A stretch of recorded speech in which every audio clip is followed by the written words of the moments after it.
the Democrats in this body want illegals to vote for.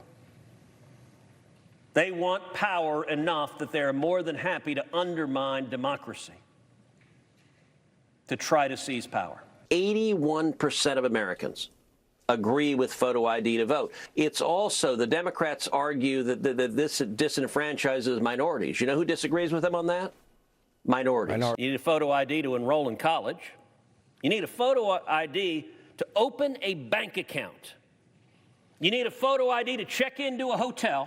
You need a photo ID, actually 2 photo IDs, to shovel snow in New York City. The Save America Act is the best way to secure and safely provide elections that represent the viewpoints of the American people. Everywhere people go, they're asked for a Social Security card. In fact, one way to prove you're a bona fide person who can have a job is to ask for a driver's license and a Social Security card. This is an anti-fraud amendment.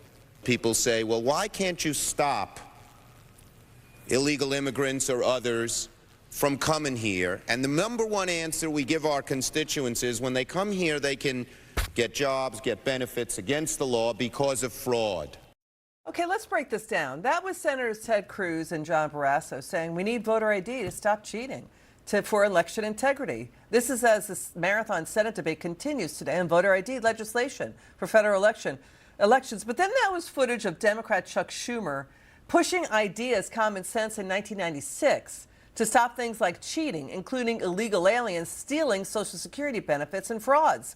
Let's bring in radio host Jason Rantz. Jason, what do you make of the Schumer flip-flop now? He's now against ID, voter ID. I mean, literally anything that Donald Trump says, he and other Democrats will come out against. So it's not going to be difficult to find many more of these clips on this issue and so many others.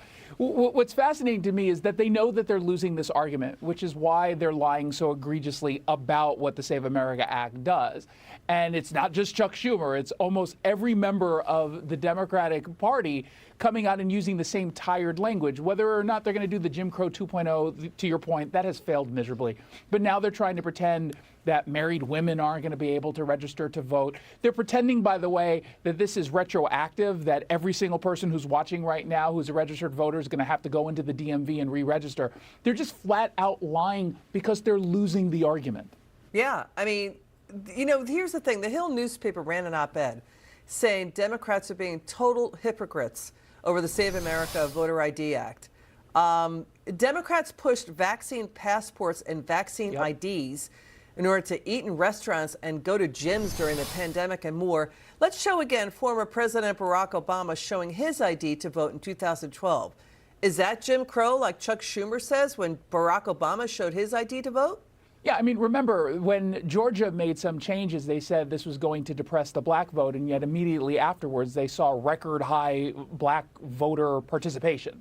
So everything they're saying here is just absolute nonsense, and that's the tell.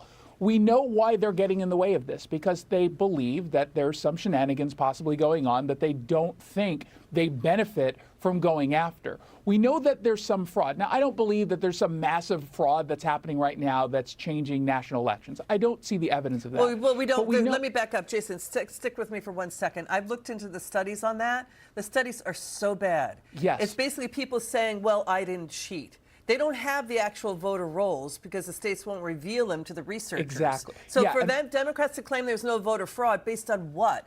Really bad studies. Jason, you're right to point that out. Yeah, and that's the important piece. Like, they're telling us that there's none. And I haven't seen that data because, to your point, it's not very complete.